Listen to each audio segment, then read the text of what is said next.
দিবসের দৈর্ঘ্য 50,000 বছরের সমান। আগের আলোচনায় বলা হয়েছিল সেদিন সময় এক এক মানুষের জন্য এক এক গতিতে চলবে। বর্তমান জীবনে এর কিছুটা আঁচ পাওয়া যায়। আনন্দময় সময়গুলোকে মনে হয় চোখের পলকে পার হয়ে গেল, আর কষ্টের সময়গুলোকে মনে হয় খুব ধীর গতিতে চলেছে। কিয়ামতের দিবসে এই পার্থক্যগুলো হয়ে যাবে বহু গুণে বেশি। আপনি দাঁড়িয়ে আছেন হাসরের ময়দানে, সবাই অপেক্ষা করছে বিচার প্রক্রিয়া শুরু হওয়ার জন্য, কিন্তু তা হচ্ছে না। এই দাঁড়িয়ে থাকাকে অনেকের কাছে গোটা অস্তিত্বের সবচেয়ে বড় শাস্তি বলে মনে হতে থাকে। যারা আল্লাহকে অবিশ্বাস করেছিল, তার রসুলুল্লাহ সাল্লাল্লাহু আলাইহি ওয়াসাল্লামকে অস্বীকার করেছিল, তারাও আর দাঁড়িয়ে থাকতে চাইছে না। যদিও তারা অনুধাবন করতে পারছে যে তাদের জন্য জাহান্নাম অপেক্ষা করছে, তারপরও তারা চাচ্ছে আল্লাহ যেন বিচার প্রক্রিয়া শুরু করে দেন, এরপর যা হবার হবে। কিন্তু এইভাবে দাঁড়িয়ে থাকা আর সম্ভব হচ্ছে না।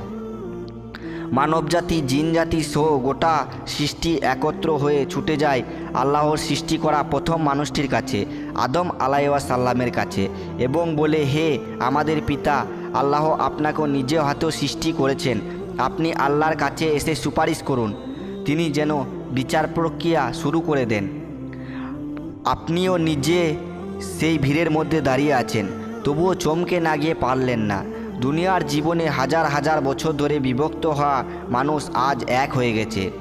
এক সুরে একটাই দাবি করছে, তারা জান্নাত চাইছে না, তারা ক্ষমাও চাইছে না, তারা চাইছে এই অনিশ্চয়তা থেকে পরিত্রাণ, এই অসহনীয় অপেক্ষার অবসান। আপনার কাছে যদিও মনে হচ্ছে সব কিছুই বেশ তাড়াতাড়ি আগাচ্ছে, আপনি বুঝতে পারেন অনেকের কাছে হয়তো মনে হচ্ছে তারা হাজার হাজার বছর ধরে শুধু দাঁড়িয়ে আছে। আদম আলাইহিস সালাম সকলের আবেদন শুনলেন। প্রত্যেকটি মানুষ তার সন্তান, নিজ সন্তানদের আকুল আবেদন শোনার পরেও তিনি তাদের কথায় রাজি হতে পারলেন না। তিনি সেদিন বহু বছর আগে করা তার একটি ভুলের কথা চিন্তা করছিলেন, যেই ভুলের কারণে তিনি জান্নাত থেকে বহিষ্কৃত হয়েছিলেন, যেই ভুলের শাস্তি তিনি পেয়ে গিয়েছিলেন। কিন্তু তিনি জানেন বিচার দিবসে আল্লাহ অত্যন্ত রেগে আছেন, তাই তিনি তার একটি ভুল নিয়ে এতটাই চিন্তিত যে তার সন্তানদের ফিরিয়ে দিয়ে বললেন, আমি এ কাজ করতে পারবো না, তোমরা অন্য কারো কাছে যাও, তোমরা নূহের কাছে যাও। গোটা মানব জাতি তখন নূহ আলাইহিস সালামকে খুঁজে বের করে তার কাছে গিয়ে একই আবদার করে আল্লাহ যেন বিচার প্রক্রিয়া শুরু করে দেন। কিন্তু আদম আলাইহিস সালামের মতো নূহ আলাইহিস সালামও সেদিন নিজের পরিণতি নিয়ে এতটাই উদ্বিগ্ন ছিলেন, তিনিও তাদের ফিরিয়ে দিলেন। এইভাবে করে গোটা সৃষ্টি এক নবী থেকে আরেক নবীর কাছে যেতে থাকে, একই অনুরোধ করতে থাকে, কোনো নবী বাকি থাকে না। ইব্রাহিম আলাইহিস সালাম, মূসা আলাইহিস সালাম, ঈসা আলাইহিস সালামও তাদের ফিরিয়ে দিলেন। অবশেষে সৃষ্টির শুরু থেকে শেষ পর্যন্ত প্রতিটি মানুষ জড়ো হয় মহাবিশ্বের জন্য রহমত হিসেবে প্রেরিত মুহাম্মদ ইবনে আবদুল্লাহ সাল্লাল্লাহু আলাইহি ওয়াসাল্লামের কাছে। তার কাছে গিয়ে সবাই মিলে অনুরোধ করতে থাকে, আল্লাহর হাবিব সাল্লাল্লাহু আলাইহি ওয়াসাল্লাম আল্লাহর কাছে যেন একটু সুপারিশ করেন, তিনি যেন বিচার প্রক্রিয়া আরম্ভ করে দেয়। সূর্যের ন্যায় উজ্জ্বল মুখমণ্ডলটির দিকে আরেকটি বার আপনার তাকানোর সুযোগ হলো। তার দিকে তাকিয়ে আপনার মনের মধ্যে এক ধরনের স্বস্তি ছড়িয়ে পড়ল।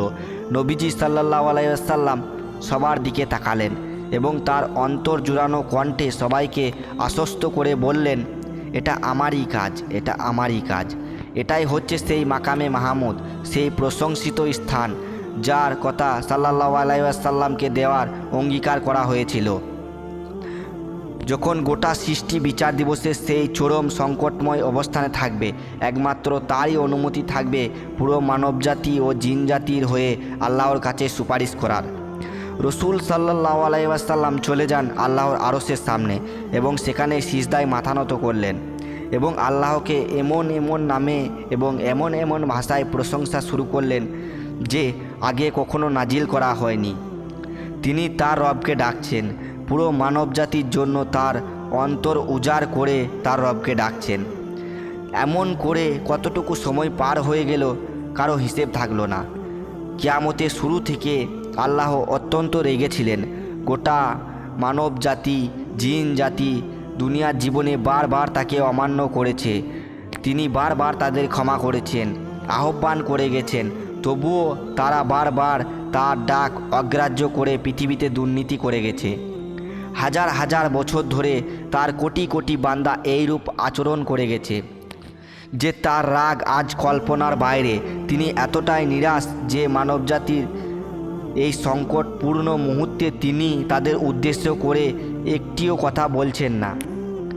এমন ভয়ঙ্কর পরিস্থিতিতেও যখন তার হাবিব সাল্লাল্লাহু আলাইহি ওয়াসাল্লাম মাটিতে কপাল ঠুকে তার প্রশংসা করতে থাকেন, তাকে ব্যাকুল হয়ে ডাকতে থাকেন, তার সৃষ্টি করা শ্রেষ্ঠ এই বান্দার প্রতি অগাধ ভালোবাসা ও রহমতের টানে আল্লাহ রব্বুল আলামিন তার ডাকে সাড়া না দিয়ে থাকতে পারলেন না।